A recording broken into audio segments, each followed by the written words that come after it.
రాజకీయ పార్టీలకు అతీతంగా కమ్మ కులస్తులు ఏకమైతేనే అనుకున్న లక్ష్యాలను సాధించుకోవచ్చని కమ్మ సంక్షేమ సంఘం రాష్ట్ర కార్యదర్శి జీఎస్ఆర్కే ప్రసాద్ అన్నారు. మహబూబాబాద్ జిల్లా కేంద్రంలో నిర్వహించిన జిల్లా కమ్మ సంక్షేమ సంఘం ఆత్మీయ సమ్మేళనానికి ఆయన హాజరయ్యారు. కమ్మ కులస్తులు దాతృత్వానికి మారుపేరని, కమ్మవారు అన్ని రంగాల్లో ముందుకు సాగి సమాజంలో సేవా కార్యక్రమాలకు పెద్దపీట వేయాలని ప్రసాద్ పిలుపునిచ్చారు.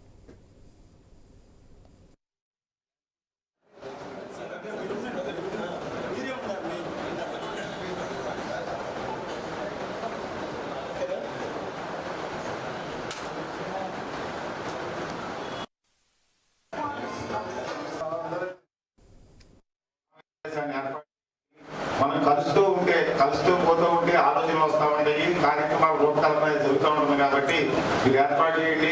మేము కంపల్సరీ వచ్చి ఈ కార్యక్రమం చూసి కమిటీలు కూడా వేద్దామని చెప్పాము. అలాగే ఈ మహబూబాబాద్ జిల్లాలో ఉన్న కమ్మ కుటుంబ సముదాయాలను కలిపి ఒక సంఘాన్ని ఏర్పాటు చేసుకుంటాం. మనలోని పేద పిల్లలకు సహాయపడుతూ మన చుట్టూ ఉన్న సామాజిక వర్గంలోని పేద పిల్లలకు కూడా సహాయపడే విధంగా ఈ మహబూబాబాద్ కమ్మ సంక్షేమ సంఘం అభివృద్ధి చెందాలని కోరుకుంటూ, మీకు ఏ సహాయ సహకారాలు కావాల్సిన రాష్ట్ర సమాఖ్య తరఫున అలాగే కమ్మ సేవా సంఘం వరంగల్ తరఫున మేము మీకు తోడుగా ఉంటామని తెలియజేస్తాం. కమ్మ సంక్షేమ సంఘం నేను అటెండ్ కావడం చాలా హ్యాపీగా ఉంది. ఇక్కడ చూస్తే చాలా నాది నేటు ఖమ్మం జిల్లా ఎన్కూరు మండలం. అక్కడ బాగా మన కుటుంబాలు చాలా వెబ్సైట్ అంటే చాలా కుటుంబాలు ఉన్నాయి. ఇక్కడ చూస్తే మహబూబాబాద్లో చాలా 30-40 కుటుంబాలు. ఇప్పుడు మాధవ్ గారు చెప్పినట్టు చాలా తక్కువ మంది ఉన్నారు ఇక్కడ.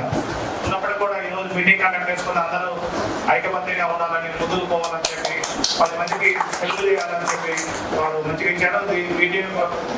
మీటింగ్ యొక్క ఉద్దేశం, వాళ్ళ యొక్క లక్ష్యాలు అన్నింటినీ కూడా పూర్తిగా వివరించడం జరిగింది. అదేవిధంగా ఈ కమ్మ కులంలో పుట్టడం అదృష్టంగా భావిస్తున్నాను.